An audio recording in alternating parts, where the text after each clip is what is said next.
ಧರ್ಮಸ್ಥಳದಲ್ಲಿ ನೂರಾರು ಶವ ಹೂತಿಟ್ಟ ಪ್ರಕರಣಕ್ಕೆ ಸಂಬಂಧಪಟ್ಟ ಹಾಗೆ ಅರಣ್ಯ ಇಲಾಖೆ ಅಧಿಕಾರಿಗಳು ಎಲ್ಲಾದರೂ ನಿರ್ಲಕ್ಷ್ಯತನ ಬೇಜವಾಬ್ದಾರಿತನವನ್ನ ತೋರಿಸಿದರೆ ಕಾನೂನು ಪ್ರಕಾರ ಶಿಸ್ತು ಕ್ರಮವನ್ನ ಜರುಗಿಸ್ತೇವೆ ಅಂತ ಹೇಳಿ ಬೀದರ್ನಲ್ಲಿ ಅರಣ್ಯ ಸಚಿವರಾದ ಈಶ್ವರ್ ಖಂಡ್ರೆ ಅವರು ಹೇಳಿದ್ದಾರೆ.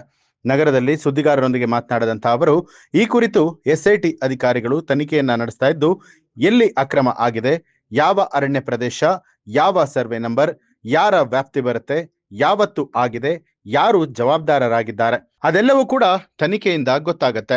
ತನಿಖಾ ವರದಿಯಲ್ಲಿ ಅಕ್ರಮ ನಡೆದಿರುವಂತದ್ದು ಸಾಬೀತಾದರೆ ಖಂಡಿತವಾಗಿಯೂ ಕೂಡ ಕ್ರಮವನ್ನ ಕೈಗೊಳ್ತೇವೆ ಅಂತ ಹೇಳಿ ಈಶ್ವರ್ ಖಂಡ್ರೆ ಅವರು ಹೇಳಿದ್ದಾರೆ.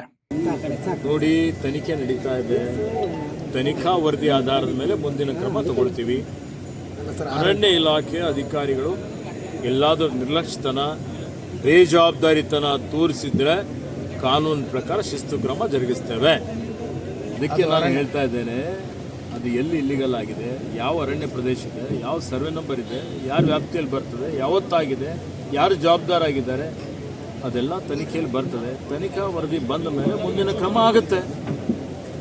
ಅಂದ್ರೆ ಇಲ್ಲಿಗಲ್ ಆಗಿ ಏನಾದರೂ ಒಂದು ವೇಳೆ ಅಕ್ರಮವಾಗಿದ್ರೆ ಖಂಡಿತವಾಗಿ ಕ್ರಮ ಆಗುತ್ತೆ. ನ್ಯೂಸ್ ಅಲರ್ಟ್ ನಿಮ್ಮಿಂದ ನಿಮಗಾಗಿ.